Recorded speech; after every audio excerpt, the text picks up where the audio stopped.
In a universe defined by suffering, where every sunrise is borrowed time and every nightfall carries the echo of a billion dying worlds, something impossible occurred. Not in the distant void, not in the forgotten edges of the galaxy, but in the very heart of humanity's crumbling empire on Holy Terra. The Imperial Palace, a place where walls are thicker than city blocks and air is sanctified by endless prayer, stood silent. And then, for the first time in 10,000 years, reality blinked. It began as a dot. A point of blue light hanging motionless in the air, unbound by physical law. No alarm sounded, no wards reacted. No psychic detection screamed a warning. The light simply grew, expanding with perfect mathematical symmetry, widening like a slow, stable starburst.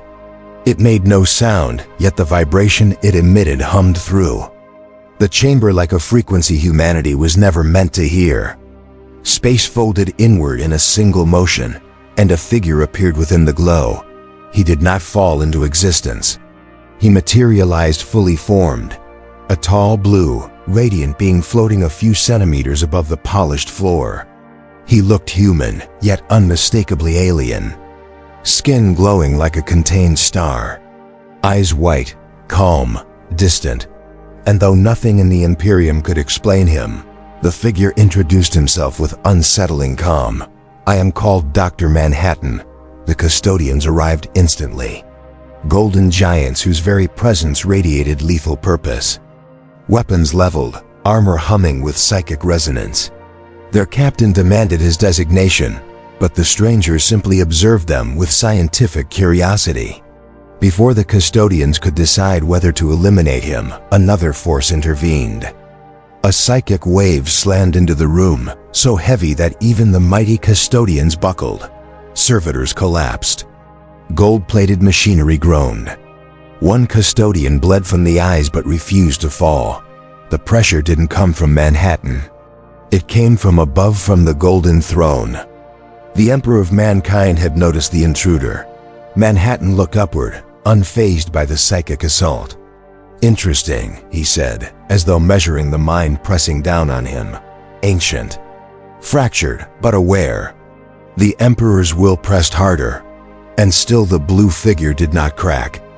Slowly, the pressure receded, leaving behind a stunned silence.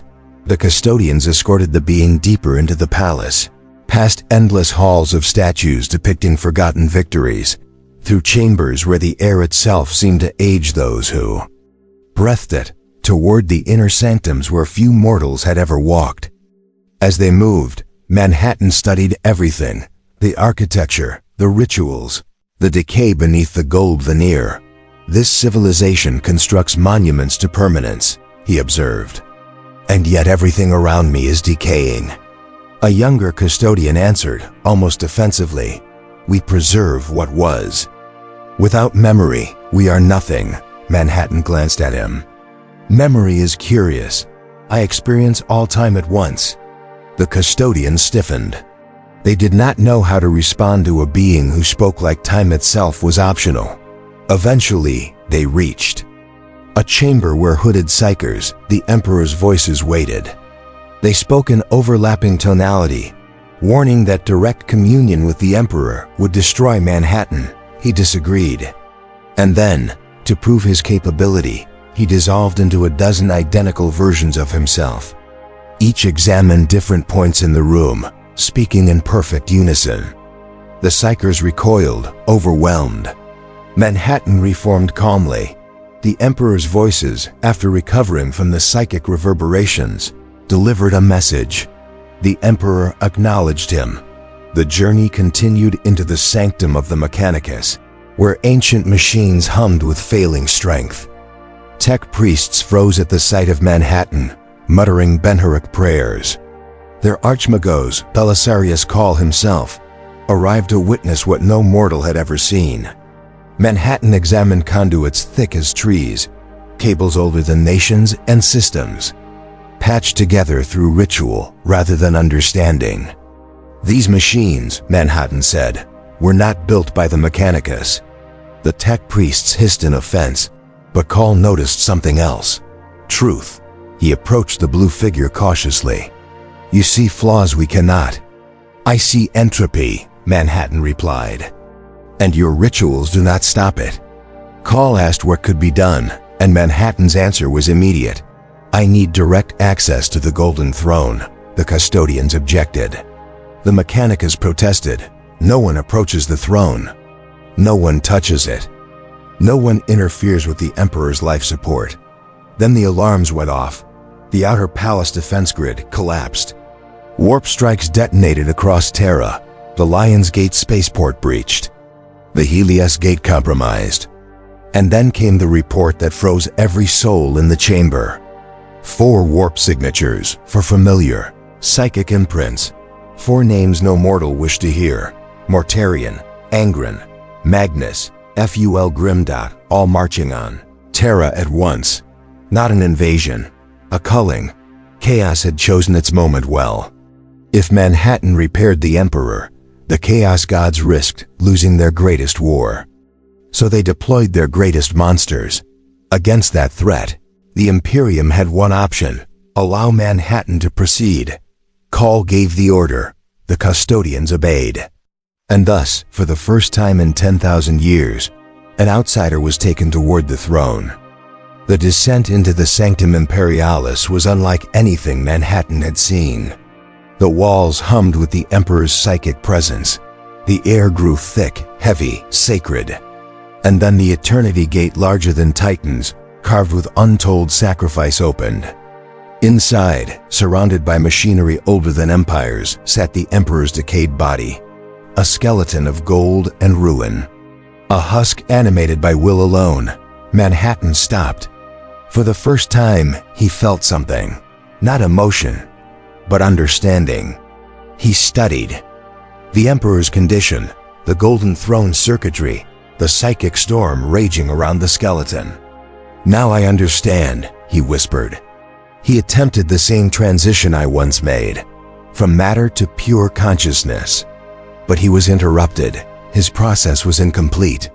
He offered 3 pathways: rebuild the Emperor's physical body, elevate him into full godhood by severing the mortal shell, or stabilize his current state. The Emperor chose the third option. Manhattan immediately began. Blue duplicates flickered across the chamber, repairing machinery atom by atom, restructuring decayed components, reinforcing the psychic lattice that held the Emperor between life and oblivion. And then the walls shook. The traitor Primarchs had arrived. The Eternity Gate exploded inward. Angron emerged first, roaring with hateful fury. Mortarion followed, spreading plague winds across sacred marble. Magnus drifted forward like a nightmare. Made flesh and Fulgrim slithered behind them with a smile sharper than any blade. The custodians formed a wall of gold. They fought with ferocity that legends are written about, but this was not a battle they could win. The Primarchs tore through them. Golden armor shattered. Blood sprayed across the floor. The throne room became a slaughterhouse. Manhattan continued working until the Primarchs reached him. Angron struck. His claws passed through Manhattan like fog. Mortarion swung his scythe. It phased harmlessly through Manhattan's chest. Fulgrim pierced Manhattan with a demonic blade, and the wound closed instantly. Magnus unleashed psychic devastation powerful enough to vaporize tanks. Manhattan absorbed it without reaction. Finally, Manhattan retaliated.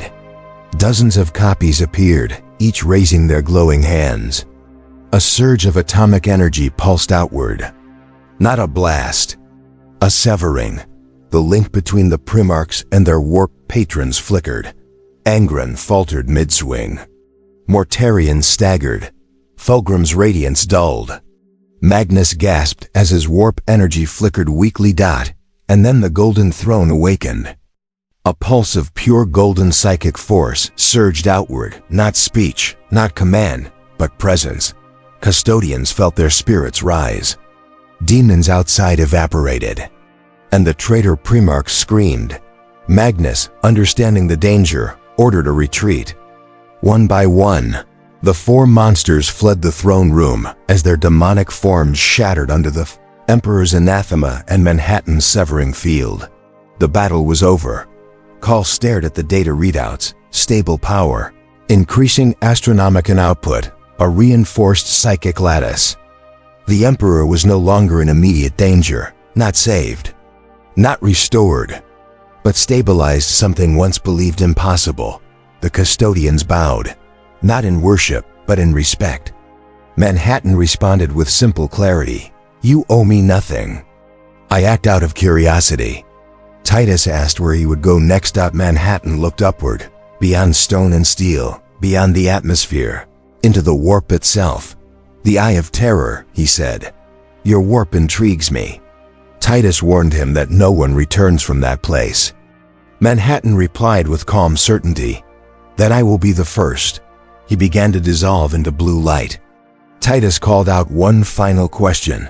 Would he ever return? Manhattan paused. Possibly. And then he vanished. Across Terra, the Astronomicon blazed brighter. Astropaths fainted.